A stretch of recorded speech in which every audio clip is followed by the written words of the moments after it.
বাংলাদেশে মানবাধিকার লঙ্ঘন, নির্বাচন নিয়ে জালিয়াতি এবং কর্তৃত্ববাদী শাসন ব্যবস্থা নিয়ে সাবেক আওয়ামী লীগ সরকারের বিরুদ্ধে বিদেশে যারা সোচ্চার ছিলেন তাদের মধ্যে অন্যতম সাংবাদিক মুশফিকুল ফজল আনসারী। প্রায় এক দশক নির্বাসনে থাকার পর যুক্তরাষ্ট্র থেকে বৃহস্পতিবার দেশে ফেরেন আনসারী। শুক্রবার বিকেলে জাতীয় প্রেস ক্লাবে তার সংবর্ধনার আয়োজন করা হয়। এ সময় বন্ধু, সহকর্মী, ভক্ত, অনুরাগীদের ফুলেল শুভেচ্ছা আর ভালোবাসায় সিক্ত হন তিনি। এ সময় আনসারী বলেন, যারা ফ্যাসিস্ট সরকারের বিরুদ্ধে লড়াই করে নতুন বাংলাদেশ উপহার দিয়েছেন তারা দেশের বীর সন্তান। যারা প্রত্যেকে বাংলাদেশে থাকা এবং বাংলাদেশের থেকে মুক্ত মতের চর্চা করা, এটি ছিল সবচেয়ে বড় চ্যালেঞ্জ, সবচেয়ে বড় বীরত্ব। এই বীরত্ব যারা দেখিয়েছে তারাই বীরশ্রেষ্ঠ। মুশফিক ফজল আনসারীকে হিরো হিসেবে অভিহিত করেন বিএনপির মহাসচিব মির্জা ফখরুল ইসলাম আলমগীর। বলেন, অভ্যুত্থানের মাধ্যমে গড়ে ওঠা জাতীয় ঐক্য নষ্ট করার ষড়যন্ত্র চলছে, রুখে দিতে থাকতে হবে ঐক্যবদ্ধ।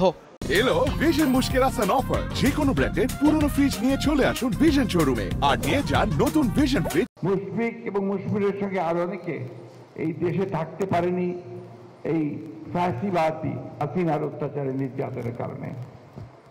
তারা লড়াই করেছে বাইরে গিয়ে, আমরা লড়াই করেছি ভেতরে, এবং বিজয় অর্জন করেছি আমাদের ছাত্র জনতার যে একটা অভূতপূর্ব গণ অভ্যুত্থান, সেই গণ অভ্যুত্থানের মধ্য দিয়ে।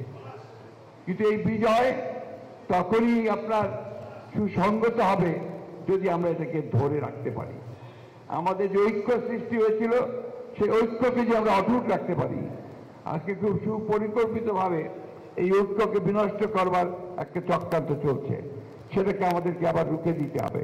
এদিকে শুক্রবার সকালে বিএনপি চেয়ারপারসন বেগম খালেদা জিয়া ও তারেক রহমানের নামে দায়ের করা মিথ্যা মামলা প্রত্যাহারের দাবিতে জাতীয় প্রেস ক্লাবের সামনে অবস্থান কর্মসূচি পালন করেন দলটির নেতারা। এ সময় দেশবিরোধী ষড়যন্ত্র ও ছাত্র জনতার আন্দোলনে গণহত্যার জন্য আওয়ামী লীগের নেতাকর্মীদের বিচারের দাবি জানানো হয়। 16 বছরে বিএনপির মির্জা ফখরুল ইসলাম আলমগীর সহ অসংখ্য নেতা কর্মীরা জেলখানায় যে নির্যাতনের শিকার হয়েছে, বিএনপির অফিসে ঢুকে অস্ত্র রেখে আমাদেরকে মামলা দিয়েছে।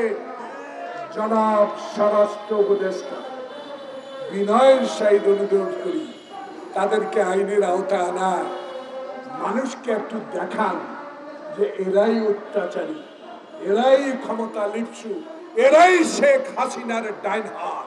আন্তর্জাতিক গণতন্ত্র দিবসকে উপলক্ষ করে 14 ও 15 সেপ্টেম্বর দুদিনের কর্মসূচি ঘোষণা করেছে বিএনপি। শনিবার শহীদ মিনার এবং রোববার নয়াপল্টনে সমাবেশ করবে দলটি। সেখানে প্রধান অতিথি হিসেবে বিএনপির ভারপ্রাপ্ত চেয়ারম্যান তারেক রহমান ভার্চুয়ালি যুক্ত থাকবেন বলে জানিয়েছেন দলটির নেতারা। 14 সেপ্টেম্বর বিকেল থেকে সন্ধ্যার পর পর্যন্ত।